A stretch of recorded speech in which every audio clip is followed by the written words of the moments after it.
ಮನುಷ್ಯನ ಜೀವನ ಚಿಂತೆಗೀಡಾಗಲು ಕಾರಣವೇನು? ಮನುಷ್ಯನ ಜೀವನ ಚಿಂತೆಗಳ ಸಂತೆ. ಇದು ಚಿಂತೆಗಳ ಸಂತೆ. ಈ ಸಂತೆಯ ಬಿಟ್ಟು ಹೊರಗಡೆ ಇಲ್ಲ ನಮ್ಮ ಜೀವನ. ಬೆಟ್ಟದ ಮೇಲೊಂದು ಮನೆಯ ಮಾಡಿ ಮೃಗಗಳಿಗೆ ಅಂಜಿದೊಡೆಯಂತಯ್ಯ, ಸಂತೆಯೊಳಗೊಂದು ಮನೆಯ ಮಾಡಿ ಶಬ್ದಕ್ಕೆ ನಾಚಿದೊಡೆಯಂತಯ್ಯ. ಈ ಜೀವನನೇ ಚಿಂತೆಗಳ ಸಂತೆ. ಈ ರೇಷ್ಮೆ ಹುಳು ತಿನ್ನೋದೇ ಒಂದು ಜೀವನ ಅಂತ ತಿಳ್ಕೊಂಡಿದೆ. ಅದು ತಿನ್ನೋದೇ ಒಂದು ಜೀವನ ಅಂತ ತಿಳ್ಕೊಂಡು ತಿಂದು ತಿಂದು ತಿಂದು ತಿಂದು ತನ್ನ ಸುತ್ತ ಒಂದು ಸಾಮ್ರಾಜ್ಯವನ್ನು ಕಟ್ಕೊಳ್ಳುತ್ತದು. ಸಾಮ್ರಾಜ್ಯವನ್ನು ಕಟ್ಟಿಕೊಂಡು ಬಂಧನಕ್ಕೆ ಒಳಗಾಗಿ ಬಂದಿಯಾಗಿ ಒಳಗಡೆ ಸತ್ತೋಗ್ಬಿಡ್ತದೆ. ಸಾಯೋದಕ್ಕೆ ಮುಂಚೆ ಅದು ಇಲ್ಲ, ನನ್ನನ್ನು ಸಾಕಿದವನು ಸಾಯಿಸ್ತಾನೆ ಅಂತ ಏನಾದರೂ ಅದಕ್ಕೆ ಪ್ರಜ್ಞೆ ಅರಿವು ಬಂದರೆ ಅದು ರೆಕ್ಕೆ ಪುಕ್ಕಗಳನ್ನು ಕಟ್ಟಿಕೊಂಡು ಈಚೆ ಬಂದುಬಿಡುತ್ತೆ. ಆದರೆ ಸಾಕಿರೋನು ಅಲ್ಲಿವರೆಗೂ ಬಿಡೋದಿಲ್ಲ, ಅದಕ್ಕೆ ರೆಕ್ಕೆ ಬರೋವರೆಗೂ ಬಿಡೋದಿಲ್ಲ. ಹಾಗೆ ಈ ಮಾಯೆ ಅಂತಕ್ಕಂಥದ್ದು, ಈ ಮಾಯಾ ಪ್ರಪಂಚದಲ್ಲಿ ನಾವು ಮೆಂಬರ್ಗಳಿಲ್ಲಿ ಪ್ರಜೆಗಳು, ಮಾಯಾ ಪ್ರಪಂಚದ ಪ್ರಜೆಗಳು. ನಮ್ಮನ್ನು ಹಾರಿ ಸ್ವರ್ಗದ ಕಡೆ ಹೋಗೋದಕ್ಕೆ ಈ ಮಾಯೆ ನಮ್ಮನ್ನು ಬಿಡೋದಿಲ್ಲ. ಒಳಗಡೆ ಕೊಂದಾಕ್ಬಿಡ್ತದೆ. ಕೊಂದು ಮತ್ತೆ ಅಲ್ಲೇ ಇರಬೇಕು, ಅಲ್ಲೇ ಸಾಯಬೇಕು, ಅಲ್ಲೇ ಹುಟ್ಟಬೇಕು, ಅಲ್ಲೇ ಸಾಯ್ಬೇಕು, ಹಂಗೆ ಮಾಡುತ್ತೆ. ನಮ್ಮ ಈ ಜಗತ್ತಲ್ಲಿ ಸಾಮಾನ್ಯವಾಗಿ ಚಿಂತೆಗಳು 3 ವಿಚಾರದಲ್ಲಿ ಚಿಂತೆಗಳು ಪ್ರತಿಯೊಬ್ಬನೂ ಕಾಡುವಂಥದ್ದು. ಇದನ್ನು ಬಿಟ್ಟರೆ ಮೋಸ್ಟ್ಲಿ ಇನ್ನು ಯಾವುದರಲ್ಲೂ ಚಿಂತೆ ಇಲ್ಲ ಅಂತ ಅನಿಸುತ್ತೆ.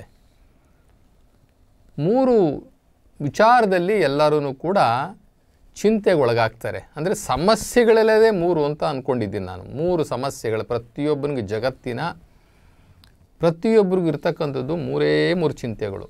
ಎಲ್ಲಿಂದ ಪ್ರಾರಂಭ ಆಗುತ್ತೆ ಅಂದರೆ, ಒಂದು ಹಣದ ಚಿಂತೆ ಅಥವಾ ಐಶ್ವರ್ಯದ ಚಿಂತೆ, ಇನ್ನೊಂದು ಆರೋಗ್ಯದ ಚಿಂತೆ, ಮತ್ತೊಂದು ಸಂಬಂಧಗಳ ಚಿಂತೆ. ಈ 3 ಚಿಂತೆಗಳೇ ಮನುಷ್ಯನ ಕಾಡೋದು. ಒಂದು ಹಣ ಆಸ್ತಿಗೆ ಸಂಬಂಧಪಟ್ಟಂತಹ ಚಿಂತೆಗಳು, ಇನ್ನೊಂದು ಆರೋಗ್ಯ ಸಂಬಂಧಿ ಚಿಂತೆಗಳು, ಮತ್ತೊಂದು ಸಂಬಂಧಗಳು ಅಂತಂದರೆ ಮಗ, ಮಗಳು, ಸೊಸೆ, ಬಂಧು ಬಾಂಧವರು, ಚಿಕ್ಕಪ್ಪ, ದೊಡ್ಡಪ್ಪ, ಚಿಕ್ಕಪ್ಪನ ಮಕ್ಕಳು, ದೊಡ್ಡಪ್ಪನ ಮಕ್ಕಳು, ಅತ್ತೆ, ಮಾವ, ಹೀಗೆ. ಅಥವಾ ನಮ್ಮ ನೆಂಟರಿಸ್ಟ್ರು, ಅಕ್ಕದ ಮನೆ, ಪಕ್ಕದ ಮನೆ, ಪಕ್ಕದ ಹೊಲದವರು, ಪಕ್ಕದ ತೋಟದವರು, ಹೀಗೆ ಸಂಬಂಧ. ಈ ಸಂಬಂಧಿಗಳಿಂದ ಉಂಟಾಗುವಂತಹ ವೈಪರೀತ್ಯಗಳು, ಜಗಳಗಳು, ಕದನಗಳು, ವೈಮನಸ್ಯಗಳು, ಇವೆಲ್ಲವೂ ಕೂಡ ಈ 3 ವಿಭಾಗದಲ್ಲಿ ಮನುಷ್ಯನ ಕಾಡಲಿಕ್ಕೆ ಶುರು ಮಾಡ್ತವೆ. ಒಂದು ಹಣದ ಕೊರತೆ, ಮತ್ತೊಂದು ಆರೋಗ್ಯ, ಮತ್ತೊಂದು ಕೆಟ್ಟು ಹೋದಂತಹ ಸಂಬಂಧಗಳು. ಕೆಟ್ಟು ಹೋದ ಸಂಬಂಧಗಳಿಂದ ಬಾಂಧವ್ಯಗಳು ಹೋಗುತ್ತೆ, ಮನಃಶಾಂತಿ ಹೋಗುತ್ತೆ, ನೆಮ್ಮದಿ ಹೋಗುತ್ತೆ, ಸುಖ ಹೋಗುತ್ತೆ. ಹಗಲೂ ರಾತ್ರಿ ಈ ಚಿಂತೆಯ ಬೆಂಕಿ ಶುರು ಆಗುತ್ತೆ ನಮ್ಮನ್ನು ಸುಡಲಿಕ್ಕೆ. ಆದರೆ ನಾವು ಇವೆಲ್ಲವೂ ಕೂಡ ಅನುಭವಿಸ್ಲಿಕ್ಕೆ ನಾವು ಬಂದಿದ್ದೀವಿ ಅಂತ ತಿಳ್ಕೊಂಡು ಯಾವನ್ನೂ ಕೂಡ ಸೀರಿಯಸ್ಸೇ ತಗೊಳ್ದಲೇ ಇದ್ದಂಗೆ ಬದುಕ್ತೀನಿ, ಆದಂಗೆ ಆಗಲಿ. ನಮ್ಮ ಶರಣರು ಹೇಳ್ತಾರೆ, ಇದಕ್ಕೆ ಯಾರು ಅಂಜುವರು, ಇದಕ್ಕೆ ಯಾಕೆ ಅಳುಕುವರು, ಅದು ಆಗೋದು ಹಾಗೆ ಆಗುತ್ತೆ, ಹೋಗೇ ಹೋಗುತ್ತೆ, ಇದಕ್ಕೆ ಯಾರು ಅಂಜುವರು ಅಂತಾರೆ ನಮ್ಮನ್ನು. ಜಾತಸ್ಯ ಮರಣಂ ಅಂತಾರೆ. ಯಾವುದಕ್ಕೂ ಬಗ್ಗೋದೇ ಇಲ್ಲ ನಮ್ಮ ಶರಣರು. ಯಾಕೆ ಅಂತಂದರೆ ಈ ಜೀವನ ಇರೋದೇ ಹಾಗೆ, ಈ ಬದುಕಿರೋದೇ ಹಾಗೆ, ಈ ಬದುಕೇ ಹಾಗೆ, ಈ ಜಗತ್ತಿನ ಬದುಕೇ ಹಾಗೆ. ರಾತ್ರಿಯೆಲ್ಲ ಕತ್ತಲು, ಬೆಳಗ್ಗೆ ಬೆಳಕು, ನೋವು ನಲಿವು, ಕಷ್ಟ ಸುಖಗಳು, ಅಪಮಾನ ಅವಮಾನ ಸನ್ಮಾನ, ಇವೆಲ್ಲವೂ ಕೂಡ ಜೊತೆಯಲ್ಲಿದ್ದಿದ್ದೇ. ಯಾವುದನ್ನು ಸೀರಿಯಸ್ ತಗೋಬಾರ್ದು.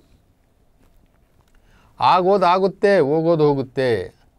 ಹೇಳ್ತಾರಲ್ಲ, ಬಂದಿದ್ದೆಲ್ಲ ಬರಲಿ, ಬಂದಿದ್ದೆಲ್ಲ ಬರಲಿ, ಭಗವಂತನ ದಯೆ ಹೊಂದಿರಲಿ.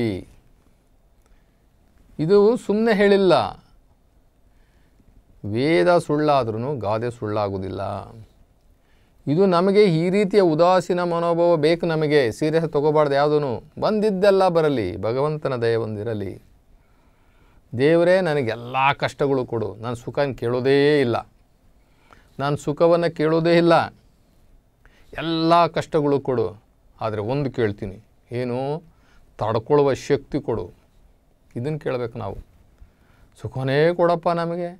ಅಯ್ಯೋ ನಿನಗೆ ಕಣ್ಣಿದೆಯಾ? ನಾನು ಎಂಥ ಭಕ್ತ, ನಾನು ದಿನಕ್ಕೆ 4 ಸಲ ಪೂಜೆ ಮಾಡ್ತೀನಿ, ಕಳ್ಳ ಪೂಜೆನ.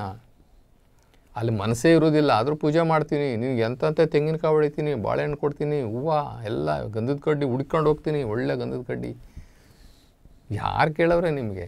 ಯಾವ ದೇವ್ರು ಕೇಳಿದ್ನ ನಿಮಗೆ? ಹೀಗೆ ಒಂದು ಚೂರು ಕಷ್ಟ ಬಂದುಬಿಟ್ರೆ ಆಗಲೇ, ಓ ದೇವ್ರು ನನಗೆ ಕೋಪಿಸ್ಕೊಂಡ್ಬಿಟ್ಟಿದ್ದಾನೆ, ನನಗಿಂಥ ಕಷ್ಟ ಏನು ಜಗತ್ತಲ್ಲಿ ಯಾರೂ ಕಷ್ಟನೇ ಬಂದಿಲ್ಲ, ಇವನಿಗೆ ಬಂದುಬಿಟ್ಟಿದೆ ಅನ್ನಂಗೆ ತಕ್ಷಣ ಹೋಗ್ಬಿಡ್ತಾನೆ.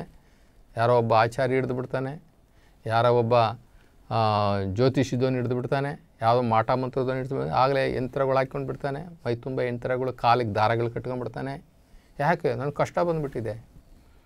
ಓ ದಡ್ಡ, ನೀನು ಕಷ್ಟಗಳು ಅನುಭವಿಸೋಕ್ಕೆ ಹುಟ್ಟಿರೋದು ಈ ಭೂಮಿ ಮೇಲೆ. ಏನು ನೀನು ಸುಖ ಅನುಭವಿಸೋಕೆ ಹುಟ್ಟಿದ್ದೀನಿ ಅಂದ್ಕೊಂಡಿದ್ಯಾ? ನಿನಗೆ ಒಬ್ಬನಿಗೆ ನಾ ಕಷ್ಟಗಳು ಬಂದಿರೋದು? ಇನ್ನು 140 ಕೋಟಿ ಜನಗಳಿಗೂ ಅವ್ರದ್ದೇ ಆದಂಥ ಪ್ರತಿಯೊಬ್ಬರಿಗೂ ಪರೀಕ್ಷೆಗಳು, ಕಷ್ಟಗಳು, ನಷ್ಟಗಳು ಇದ್ದೇ ಇದ್ದಾವೆ. ಜೀವನ ಅಂತಕ್ಕಂಥದ್ದು ಪ್ರತಿಯೊಂದು ಕ್ಷಣದಲ್ಲೂ ಕೂಡ ಪರೀಕ್ಷೆಯ ಕಾಲಗಳು, ಪ್ರತಿ ಹೆಜ್ಜೆನಲ್ಲೂ ಕೂಡ ಪರೀಕ್ಷೆಯ ಕಾಲಗಳು. ಆದರೆ ಯಾರಿಗೆ ಭಗವಂತನ ಮೇಲೆ, ಶಿವನ, ಆ ನಿರಾಕಾರ ಶಿವನ ಮೇಲೆ ನಂಬಿಕೆ ಇದೆ, ಎಲ್ಲರ ಹೊತ್ತು ನೆಮ್ಮದಿಯಾಗಿರ್ತಾರೆ. ಏನು ಕಷ್ಟ ಬಂದರೂ ಕೇರ್ ಮಾಡೋದಿಲ್ಲ.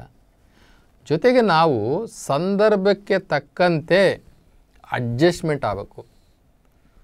ಏನು ಸಂದರ್ಭ ಬರ್ತದೋ ಆ ಸಂದರ್ಭ ಮತ್ತು ಸನ್ನಿವೇಶಕ್ಕೆ ಅಡ್ಜಸ್ಟ್ಮೆಂಟ್ ಅಂದರೆ ಹೊಂದಾಣಿಕೆ ಮಾಡ್ಕೊಳ್ಬೇಕು. ನಂದು ಹಿಂಗೆ ಇರಬೇಕು, ನನ್ನ ಮೂಗಿನ ತುದಿ ಹಿಂಗಿದೆ ಅಂದರೆ ಹಂಗೆ ಇರಬೇಕು, ಅದು ಬಿಡಬೇಕು. ಅದು ಆಗೋದಿಲ್ಲ.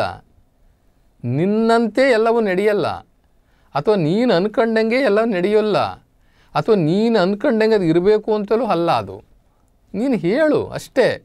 ಅದು ಆಗದೆ ಇದ್ರೆ ಚಿಂತೆ ಮಾಡಬೇಡ. ಅಂದ್ಕೋ, ಹಿಂಗೆ ಇರಬೇಕು ಅಂತ ಅಂದ್ಕೋ. ಅದಾಗಿಲ್ಲ ಅಂದರೆ ಚಿಂತೆ ಮಾಡಬೇಡ. ನಿನಗೆ ಯಾರಾದ್ರೂ ಮಾನ್ಯತೆ ಕೊಟ್ಟು ನಡ್ಕೊಂಡ್ರೆ ನಡ್ಕೊಳ್ಳಿಲ್ಲ ಅಂತಂದರೆ ಡೋಂಟ್ ಕೇರ್. ಅದು ಚಿಂತೆ ತೊಗೋಬೇಡ. ಅದು ಆಗೋದೇ ಹಂಗೆ ಇತ್ತು, ಅದು ಹಂಗೆ ಆಯಿತು. ಇದು ಹೋಗೋದು ಹಿಂಗಿತ್ತು, ಇದು ಹಿಂಗೆ ಹೋಯಿತು. ಅದು ಹಂಗೆ ಆಗಬೇಕಾಗಿತ್ತು, ಆ ಥರ ತೊಗೊಂಡ್ಬಿಟ್ರೆ ಮುಗ್ದೋಯ್ತು.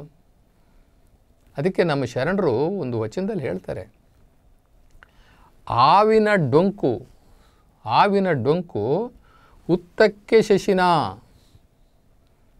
ಅಂದರೆ ಈಗ ಹಾವು ಹೆಂಗಂದ್ರೆ ಹಂಗೆ ಡೊಂಕಾಗಿ ಹೋಗುವಂತಹ ಅಡ್ಜಸ್ಟ್ಮೆಂಟ್ ಅದಕ್ಕೆ ಇರೋದ್ರಿಂದ ಹುತ್ತದೊಳಗಡೆ ಹೋಗುತ್ತೆ. ಏನು ಹುತ್ತದೊಳಗಡೆ ನೇರ ಇರ್ತದಾ? ಇರೋಲ್ಲ. ಆ ಹುತ್ತದ ಹುಳಗಳು ಡೊಂಕ ಮಾಡಿರ್ತವೆ. ಈ ಹಾವಿನ ಶರೀರವೂ ಕೂಡ ಹೆಂಗಂದ್ರೆ ಹಂಗೆ ಟ್ವಿಸ್ಟ್ ಆಗೋದ್ರಿಂದ ಅದೇನು ಮಾಡುತ್ತೆ, ತನ್ನ ಬದುಕನ್ನು ಹುತ್ತದಲ್ಲಿ ಹೋಗಿ ಬದುಕೋದಕ್ಕೆ ಪ್ರಾರಂಭ ಮಾಡ್ತದೆ. ಯಾಕಂದರೆ ರೆಡಿಮೇಡ್ ಫುಡ್ಡು ಹುಳಗಳು ತಿಂದ್ಕೊಂಡು ಬೆಚ್ಚಗಿರ್ತದೆ. ಇದೇನು ಕಷ್ಟ ಬೀಳಲಿಲ್ಲ, ಏನಿಲ್ಲ. ರೆಡಿಮೇಡ್ ಮನೆ ಅದಕ್ಕೆ, ಹಾವಿಗೆ.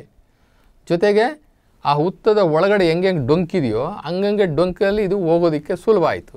ಅದಕ್ಕೆ ಅದಕ್ಕೊಂದು ಬದುಕಾಯಿತು. ಅದಕ್ಕೆ ಶರಣರು ಹೇಳ್ತೇನೆ, ಹಾವಿನ ಡೊಂಕು ಹುತ್ತಕ್ಕೆ ಶಶಿನ, ಇನ್ನು ನದಿಯ ಡೊಂಕು ಸಮುದ್ರಕ್ಕೆ ಶಶಿನ ಅಂತಾರೆ ಹೇಳ್ತಾರೆ. ನದಿ ಸಮುದ್ರ ಸೇರೋವರೆಗೆ ಎಷ್ಟು ಡೊಂಕುಗಳು, ಎಷ್ಟು ಕ್ರಾಸ್ಗಳು, ಎಷ್ಟು ತಿರುವುಗಳು, ಎಷ್ಟು ದುಮ್ಮಿಕ್ಕೋದು ಇವೆಲ್ಲವೂ ಸಿಗ್ತದೆ. ಆ ನೀರು ಅಯ್ಯೋ ಎಷ್ಟು ಸಲ ತಿರುಗೋದಪ್ಪ, ಎಷ್ಟು ಸಲ ದುಮ್ಮಿಕ್ಕದಪ್ಪ ನಾನು, ಏನಪ್ಪ ಇದು ನನಗೆ ಅಂತ ಅಂದ್ಕೊಂಡ್ರೆ ಅದು ಸಮುದ್ರ ಸೇರ್ತದ? ನೀರು ಸೇರೋದಿಲ್ಲ. ಅದು ಹೆಂಗಿದೆಯೋ ನದಿ ಹಂಗೆಲ್ಲ ಅಡ್ಜಸ್ಟ್ ಮಾಡಿಕೊಂಡು ಕಲ್ ಮೇಲೆ ಅದು ಜಿಗಿತದೆ, ಎಲ್ಲೆಲ್ಲೋ ಕೊರಕಲೆಲ್ಲ ಹೋಗುತ್ತೆ, ಸುತ್ತಾಡ್ಕೊಂಡು ಹೋಗುತ್ತೆ, ಬಹುದೂರ ನಡೀತದೆ. ಅದೆಲ್ಲವೂ ಕೂಡ ಸಹಿಸ್ಕೊಂಡಿದ್ದಕ್ಕೋಸ್ಕರ ಆ ನೀರು ಹೋಗಿ ಸಮುದ್ರಕ್ಕೆ ಸೇರಿಕೊಳ್ತು. ಇಲ್ಲಾಂದರೆ ಎಲ್ಲೋ ನಿಂತ್ಕೊಂಡು ಕೊಚ್ಚೆ ಆಗ್ಬಿಡ್ತಿತ್ತು.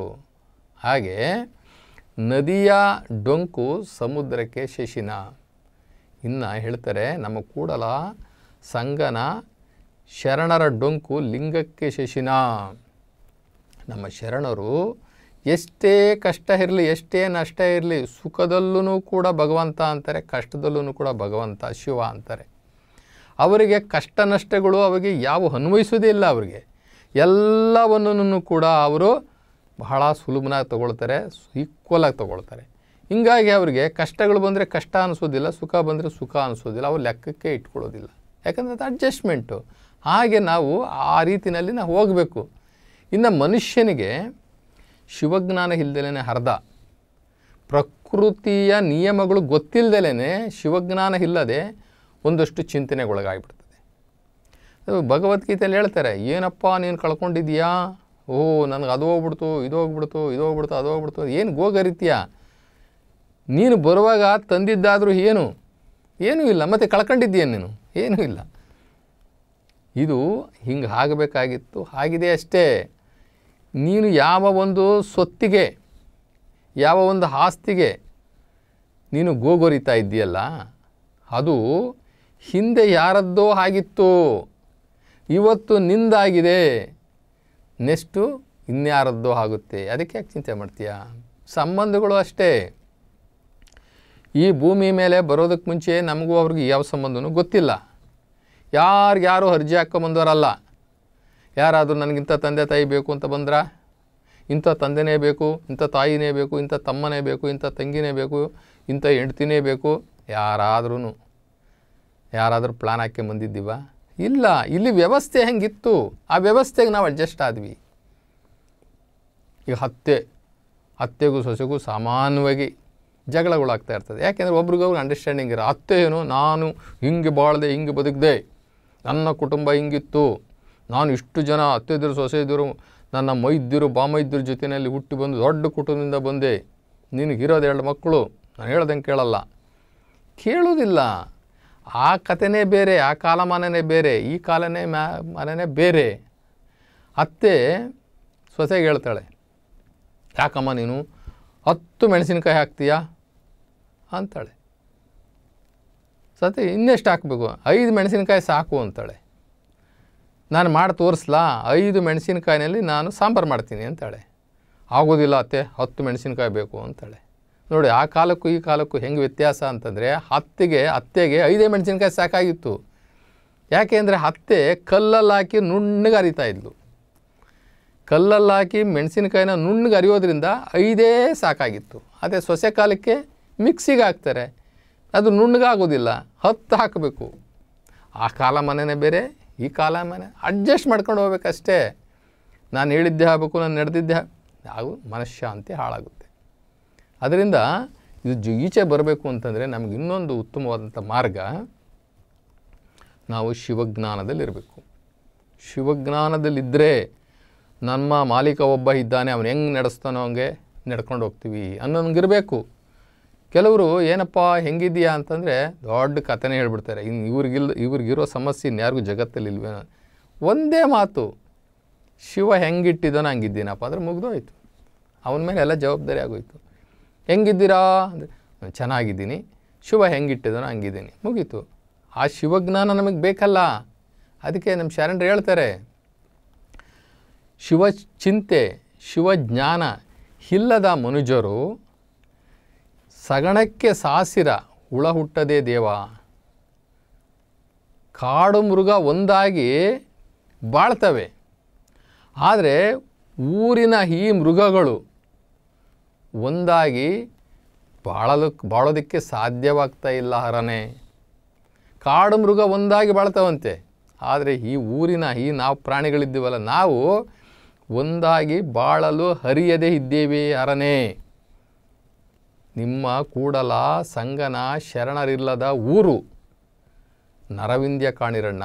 ಅಂದರೆ ಏನು? ಆ ಊರಿನಲ್ಲಿ ಸತ್ಸಂಗಗಳು ನಡಿಬೇಕು, ಶರಣರಿರಬೇಕು, ಶಿವಯೋಗ ಹಾಕ್ತಾ ಇರಬೇಕು, ಸಾಂಗತ್ಯ ಇರಬೇಕು, ಸ್ವ ಅಧ್ಯಯನ ಇರಬೇಕು. ಇವು ಏನೋ ಒಂದು ಶಿವಚಿಂತೆ ಶಿವಜ್ಞಾನ ನಡೀತಾ ಇರಬೇಕು. ಆವಾಗ ಎಲ್ಲರಿಗೂ ಪರಿಚಯ ಆಗುತ್ತೆ. ಇವಾಗ ನಾನು ಇಷ್ಟು ಹೇಳಿದ್ನಲ್ಲ, ಅಷ್ಟೂ ಕೂಡ ಅವ್ರಿಗೆ ಒಂದಲ್ಲ ಒಂದು ರೀತಿಯಲ್ಲಿ ಜೀವನ ಅಂದ್ರೇನು, ಜಗತ್ತು ಅಂದ್ರೇನು, ದೇವರು ಅಂದರೆ ಯಾರು, ಬದುಕು ಅಂದರೆ ಯಾರು, ಮಾಯೆ ಅಂದರೆ ಯಾರು, ನಮ್ಮ ನಿಜವಾದಂತಹ ನಮ್ಮ ಜನ್ಮದ ಗುರಿ ಏನು, ಇವೆಲ್ಲ ಗೊತ್ತಾಗ್ತದೆ. ಯಾವಾಗ ಅಂತಂದರೆ ಶಿವಚಿಂತೆ ಶಿವಜ್ಞಾನದಲ್ಲಿರಬೇಕು. ಇದ್ದು ನಾವು ಸ್ವ ಅಧ್ಯಯನ ಮಾಡಬೇಕು. ಆಮೇಲೆ ಶರಣರ ಸಾಂಗತ್ಯದಲ್ಲಿರಬೇಕು. ನಂತರ ಯೋಗ, ಶಿವಯೋಗಗಳನ್ನ ಮಾಡಬೇಕು. ಯಾವುದೇ ಯೋಗವನ್ನು ಮಾಡಿರಿ ನೀವು, ಯೋಗ ಮಾಡೋದ್ರಿಂದ, ಧ್ಯಾನ ಮಾಡೋದ್ರಿಂದ ನಮಗೆ ಎಲ್ಲ ಮನಃಶಾಂತಿಗಳು ಕೂಡ ಪ್ರಾಪ್ತಿ ಆಗ್ತವೆ. ಇವೆಲ್ಲವನ್ನು ಇಟ್ಕೊಂಡಾಗ ನಮಗೆ ಎಂಥ ಕಷ್ಟಗಳು ಬಂದ್ರೂ ಕೂಡ ನಾವು ಗೆಲ್ತೀವಿ. ಹೆಂಗೆ ಗೆಲ್ತೀವಿ ಅಂತಂದರೆ, ಇದೇ ಲೋಕದಲ್ಲಿ ಇದೇ ಜನ್ಮದಲ್ಲಿ ನಾವು ಎಲ್ಲರಿಗೆ ಬೇಕಾಗಿ ಬದುಕೋಂಗಾಗಬೇಕು. ಇದೇ ಜನ್ಮದಲ್ಲಿ ಇದೇ ಲೋಕದಲ್ಲಿ ನಾವು ಎಲ್ಲರಿಗೆ ಬೇಕಾಗಿ ಬದುಕಿದ್ರೆ ನಾವು ಖಂಡಿತ ದೇವರಿಗೆ ಅರ್ಪಣೆ ಆಗ್ತೀವಿ. ಮರ್ತ್ಯಲೋಕವೆಂಬುದು ಕರ್ತಾರನ ಕಮ್ಮಟವಯ್ಯ. ಮರ್ತ್ಯಲೋಕ ಅಂದರೆ ಭೂಲೋಕ. ಮರ್ತ್ಯಲೋಕವೆಂಬುದು ಕರ್ತಾರನ ಕಮ್ಮಟವಯ್ಯ. ಇಲ್ಲಿ ಸಲ್ಲುವನು ಅಲ್ಲಿ ಸಲ್ಲುವನಯ್ಯ, ಇಲ್ಲಿ ಸಲ್ಲದವನು ಅಲ್ಲಿಯೂ ಸಲ್ಲನಯ್ಯ. ಇಲ್ಲಿ ನಾವು ಭೂಲೋಕದಲ್ಲಿ, ಈ ಮರ್ತ್ಯಲೋಕದಲ್ಲಿ ಎಸ್ ಅನ್ನಿಸ್ಕೊಂಡ್ರೆ ಭಗವಂತನ ಹತ್ರ ಚೀಟಿ ಸಿಗುತ್ತೆ ನಮಗೆ, ಬಾರಪ್ಪ ಅಂತಾನೆ. ಇಲ್ಲಿ ನಾವು ಬೇಡವಾದರೆ ಅವನಿಗೂ ಬೇಡ. ಆದ್ದರಿಂದ ನಾವು ಯಾವ ಲೋಕದಲ್ಲಿ, ಯಾವ ಗ್ರಾಮದಲ್ಲಿ, ಯಾವ ಪರಿಸರದಲ್ಲಿ, ಅಲ್ಲಿ 10 ಜನಕ್ಕೆ ಬೇಕಾಗಿ ಒಂದು ಸಾರ್ಥಕ ಬದುಕನ್ನು ನಾವು ಮಾಡಿಕೊಂಡಿದ್ದೆ ಆದರೆ ಎಂತಹ ಚಿಂತೆನಲ್ಲೂ ಕೂಡ ನಾವು ಸಂತೋಷವನ್ನು ನಾವು ಅನುಭವಿಸ್ಬೋದು.